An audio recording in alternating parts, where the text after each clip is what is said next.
2,000 years ago, there was a moment when one city ruled almost the entire known world. From the misty forests of Britain to the burning deserts of the Middle East, from the mountains of Spain to the banks of the Nile. One empire stood above them all. That empire was Rome. At its greatest moment, nearly 70 million people lived under Roman rule.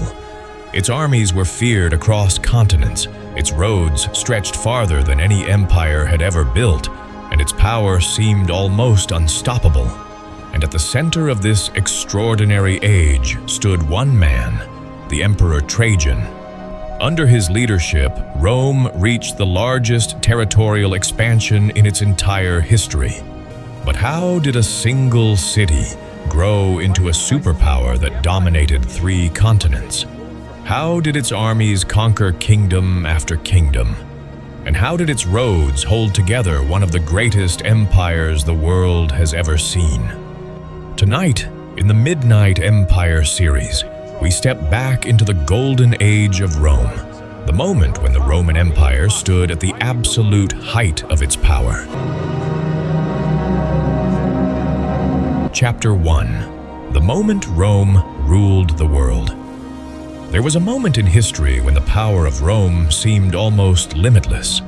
If you had stood on a hill outside the city in the early 2nd century, you would have seen a place unlike anything the world had ever known. The streets of Rome were crowded with merchants, soldiers, travelers, and citizens from lands thousands of miles apart. Different languages filled the air, yet all of them lived under the same authority, the rule of Rome. At that time, the Roman Empire stretched across 3 continents. To the north, Roman soldiers guarded the wind-swept frontiers of Britain. To the west, the empire reached the rugged coasts of Spain and the Atlantic Ocean. To the east, Roman influence touched the ancient lands of Syria and Mesopotamia. And to the south, its borders followed the fertile banks of the Nile in Egypt. Nearly 70 million people lived inside these borders. For the ancient world, that number was almost unimaginable. But Rome's dominance was not just about size. It was about control, order, discipline, and a system that connected distant lands into a single empire. Roman laws governed cities thousands of miles apart. Roman coins circulated through markets from Africa to Europe. Roman governors ruled provinces where people had never even seen the city of Rome itself, yet still obeyed its authority. And everywhere you looked, the symbols of Roman power were present. Massive stone roads carried soldiers and trade across the empire. Fortresses guarded the borders. Cities filled with temples, baths, and amphitheaters stood as reminders of Roman wealth and engineering. But perhaps the most powerful symbol of Rome's strength was its army. The Roman legions were not just soldiers. They were a machine of discipline and precision. Highly trained, organized, and relentless, they had defeated kings, tribes, and rival empires for centuries. By the early 2nd century, few dared to challenge them. At the center of this vast system stood an emperor whose ambitions would push Rome to its greatest height, Trajan. During his reign, the empire would grow larger than ever before. Yet even at this moment of overwhelming strength, the story of Rome was not simply about conquest.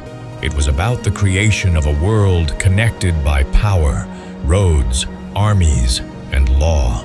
For a brief moment in history, Rome did not just dominate the map, it ruled the world. Chapter 2. The Rise of Emperor Trajan. Not every ruler of Rome was born in the heart of the empire. Some rose from its distant frontiers, places where the sound of marching legions was more common than the whispers of palace politics. One of those men would become the emperor who carried Rome to the height of its glory. His name was Trajan. Trajan was not born in the city of Rome. He came from the province of Hispania, in what is now modern Spain. In the 1st century, that alone made him unusual.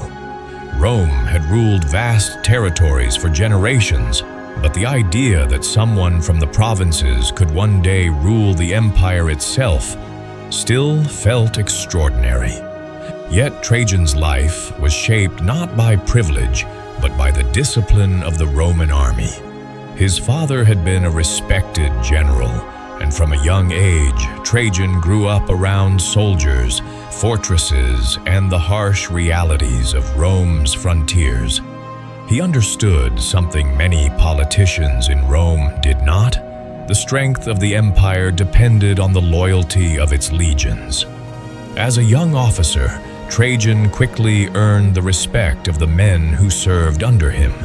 He shared their hardships, marched beside them across rough terrain, and never asked a soldier to endure something he would not face himself. Among Roman troops, that kind of leadership mattered. By the time he reached adulthood, Trajan had built a reputation as a capable commander and a disciplined leader. His career in the military steadily advanced, and eventually he became one of the most trusted generals serving under the Emperor Nerva. But Rome itself was facing uncertainty. When Nerva came to power in 96 AD, the empire had just emerged from political turmoil and assassination. Stability was fragile. The loyalty of the army was uncertain. The future of the empire hung in the balance.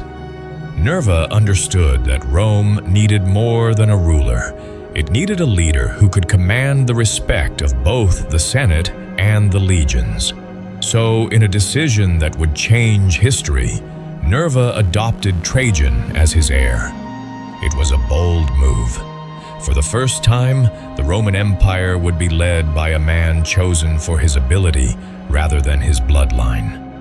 When Nerva died in 98 AD, Trajan became emperor, and with him, a new chapter of Roman power was about to begin. One that would push the empire farther, stronger, and more confident than it had ever been before. Chapter 3. The empire expands to its greatest size. Empires rarely stop growing on their own. They either expand or they begin to weaken. When Trajan became emperor, Rome was already powerful. Its borders stretched across Europe, North Africa, and the Middle East. Many rulers before him had chosen caution, focusing on maintaining what Rome already controlled. But Trajan believed Rome's strength was meant to move forward. And soon, the empire would grow larger than it had ever been. One of the greatest challenges facing Rome came from the north, beyond the Danube River. There, in the rugged mountains of Dacia, roughly modern-day Romania, ruled a determined and dangerous king named Decebalus. For years, Dacia had been a constant threat to Roman borders. Its warriors were fierce, its terrain difficult, and its king ambitious. Raids across the Danube had humiliated Roman authority more than once. For Trajan, allowing this threat to continue was not an option. In 101 AD, the Roman legions began their march. Thousands of soldiers crossed the Danube, carrying with them the unmatched discipline and engineering skill of Rome. Massive bridges were built, supply lines stretched deep into hostile territory, and the legions slowly pushed through the mountains. The war was brutal, but Roman determination proved stronger. After years of hard fighting, Dacia finally fell to Roman control. King Decebalus was defeated, and the region became a Roman province. The victory was more than symbolic. It brought enormous wealth to Rome. Dacia's gold mines poured resources into the empire, strengthening its economy, and funding new projects across the Roman world. Yet Trajan's ambitions did not end there. Turning east, he launched campaigns against the powerful Parthian Empire, Rome's greatest rival in the region. Roman forces advanced through Armenia and deep into Mesopotamia, capturing cities that had stood outside Roman influence for centuries. At the height of these victories, Roman power stretched farther than ever before. From the Atlantic Ocean to the Persian Gulf, from the cold forests of northern Europe to the scorching deserts of Arabia, Rome had become one of the largest empires the world had ever seen. For the soldiers who marched under its banners, it must have felt like the empire had no limits. And for a brief moment in history, under the leadership of Trajan, Rome stood at the absolute peak of its territorial power. Chapter 4. The Power of the Roman Legions. What made Rome unstoppable? Was it the wealth of its cities, the authority of its emperors, or the vast lands under its control? In truth, the real strength of Rome marched on two legs, carried a shield and a sword, and wore iron armor beneath the burning sun and freezing rain. It was the Roman legionary. For centuries, the Roman legions were the backbone of the empire. Wherever Rome expanded, across mountains, deserts, rivers, and forests, it was the disciplined march of these soldiers that made victory possible. A Roman legion was not just a group of warriors. It was a carefully organized machine. Each legion usually contained around 5,000 soldiers, divided into smaller units that allowed commanders to move men quickly and efficiently in battle. Every soldier knew his place, his duty, and the man standing beside him. Training was relentless. Roman recruits spent months drilling with heavy shields and wooden swords that weighed more than real weapons. They marched long distances, carrying full equipment on their backs. They practiced building fortifications, digging trenches, and setting up camps with incredible speed. To outsiders, it might have seemed exhausting, but to Rome, this discipline created something extraordinary. When a Roman army arrived at the end of a long march, the soldiers did not simply rest. Instead, they built a fortified camp, walls, gates, and watchposts, often in a single evening. This routine protected the army and kept soldiers organized even in hostile territory. On the battlefield, the legions moved with precision, rows of shields locked together to form a defensive wall. Spears and short swords struck in coordinated bursts. Officers shouted commands while horns signaled movements across the battlefield. It was not chaos, it was controlled violence. This level of discipline allowed Roman armies to defeat enemies who were sometimes larger, faster, or more familiar with the terrain. Tribal warriors might charge with incredible courage, but against the steady formation of Roman legions, courage alone was rarely enough. The soldiers also carried more than weapons. They carried the identity of Rome itself. From Britain's cold northern frontiers to the deserts near the eastern borders, the sight of Roman standards rising above a legion camp reminded every province who truly held power. Under emperors like Trajan, these legions pushed the empire farther than ever before. Their discipline, loyalty, and endurance turned Rome from a powerful state into a military force that shaped the ancient world for generations. Chapter 5. Roads that connected an empire. How do you control an empire that stretches thousands of miles? How do you send orders, move armies, deliver supplies, and keep distant provinces loyal to a city they may never even see? For Rome, the answer was carved in stone, literally. Across mountains, valleys, forests, and deserts, the Romans built one of the most extraordinary road systems the ancient world had ever seen. By the height of the empire, more than 250,000 miles of roads connected its provinces, an achievement that would influence transportation and engineering for centuries. But these roads were not built for comfort. They were built for power. Roman engineers designed roads with remarkable precision. Layers of stone, gravel, and sand were carefully placed to create a surface strong enough to last for generations. Many of these roads were straight, cutting across landscapes with almost stubborn determination, refusing to bend even when the terrain became difficult. And because of this design, they endured. Some Roman roads are still visible today, but their greatest purpose was movement. The moment a rebellion started on a distant frontier or a threat appeared beyond the borders, Roman legions could march quickly across the empire. Orders from the emperor could travel faster than most people believed possible in the ancient world. In many ways, these roads were the empire's veins and arteries. They carried soldiers, merchants, travelers, and messengers from one corner of the Roman world to another. A merchant from North Africa could travel north into Europe. A soldier stationed in the east might eventually march west to the Atlantic coast. Every mile strengthened Rome's control.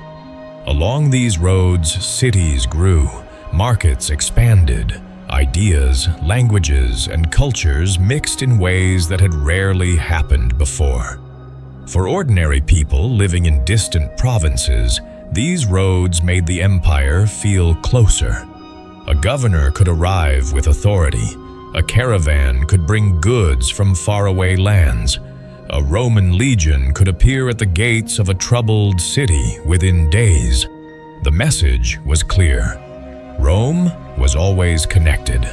During the reign of emperors like Trajan, this vast network allowed the empire to function as a single system rather than scattered territories. Orders could be enforced, trade could flourish, and stability could spread across continents. Stone by stone, mile by mile, Rome built something greater than roads. It built the structure that held an empire together. Chapter 6: Wealth, Cities, and the Pax Romana. Imagine walking through the streets of Rome at its peak more than 2,000 years ago. The city thrummed with life. Merchants called out from colorful stalls, carrying spices, silks, and wine from across the empire. Children laughed as they played near fountains, while scholars and philosophers debated in shaded courtyards. The air smelled of bread from bakeries, incense from temples, and smoke from distant workshops. It was not just a city, it was the heartbeat of a world empire. This was the Pax Romana, the Roman peace, a period of stability and prosperity that lasted for decades. During this time, Rome was not only powerful in war, but also unmatched in wealth, culture, and civilization. For ordinary citizens, life felt safer, more predictable. Roads carried grain to feed the city. Aqueducts brought fresh water to fountains and baths. Public spaces were open, lively, and vibrant. The wealth of the empire flowed through its cities. Markets bustled with products from North Africa, Spain, and the Middle East. Artisans and craftsmen created jewelry, pottery, and textiles that dazzled the eyes. Coins minted in Rome traveled farther than ever, connecting villages, towns, and distant provinces into a single economic system. Yet wealth was more than money. It was power. Cities grew into centers of administration, culture, and influence. Architecture reached new heights. Majestic temples, amphitheaters, and forums showcased the empire's grandeur. The Colosseum echoed with the roar of crowds, a reminder that Rome was both a city and a symbol of civilization itself. Under emperors like Trajan, Rome became the anchor of this vast empire. Trade, law, and governance flourished, allowing creativity, knowledge, and culture to spread. People could travel across continents without fearing chaos at every turn, a stability unseen in much of the ancient world. The Pax Romana was more than peace. It was the quiet, powerful force that allowed Rome to shine at its greatest moment. Farmers, soldiers, merchants, and scholars all lived under its protective umbrella, contributing to a civilization that would influence generations to come. In this golden age, Rome was not just a city. It was the center of the known world, a civilization defined by wealth, culture, and enduring human achievement. For a fleeting but unforgettable period, Rome was more than an empire. It was the standard of civilization itself. Chapter 7. The Peak of Roman Power. There was a moment in history when Rome truly seemed untouchable. Under the rule of Trajan, the empire stretched from the windswept hills of Scotland to the deserts of Arabia. From the Atlantic coasts to the banks of the Tigris and Euphrates, Rome's banners flew over lands that had never before felt the presence of a single ruler. It was the absolute peak of Roman power, a time when the empire was both vast and unshakably organized. What made this period extraordinary was not just size, but the way Rome managed its strength. Soldiers were loyal and disciplined. Roads and infrastructure tied distant provinces together. Cities thrived, trade flourished, and a shared law bound millions of people across continents. Every element of the empire worked in harmony, like the gears of a perfect machine. But beyond the strategy and discipline, there was a human story here, a story of leadership and vision. Trajan understood that power was fragile, if not nurtured. He led campaigns personally, often marching alongside his soldiers, sharing their hardships and victories. This connection between emperor and army inspired loyalty unlike any other. Soldiers did not just fight for Rome, they fought for the man who had earned their respect, a leader who shared their struggles and celebrated their triumphs. Rome's expansion under Trajan brought more than land. It brought wealth, security, and a sense of destiny. Provinces once isolated now sent grain to feed the city, artisans to inspire its culture, and soldiers to defend its borders. The empire's influence rippled beyond its territories, setting standards in law, engineering, and governance that would echo for centuries. This peak was not eternal, of course. Empires rise and fall, yet the lessons of Trajan's Rome endured. Military strategy, urban planning, trade networks, and governance developed during his reign influenced rulers, cities, and armies long after the legions had marched home. Even modern Europe carries traces of roads, laws, and institutions that began in this golden era. For a fleeting moment, the world was Roman, and the shadow of its power stretched farther than any human imagination could easily grasp. Under Trajan, Rome was not just a city or a state. It was the center of the known world, a civilization at its most confident, disciplined, and unstoppable. In the history of empires, few moments shine as brightly as this. For Rome, the age of Trajan was more than expansion. It was the embodiment of human ambition, strategy, and vision, a reminder of what one city and its people could achieve when everything aligned perfectly. If you loved stepping back into the golden age of Rome and witnessing the empire at its peak, make sure to subscribe to Midnight Empire. Join us as we uncover the untold stories of history's greatest civilizations, one empire at a time.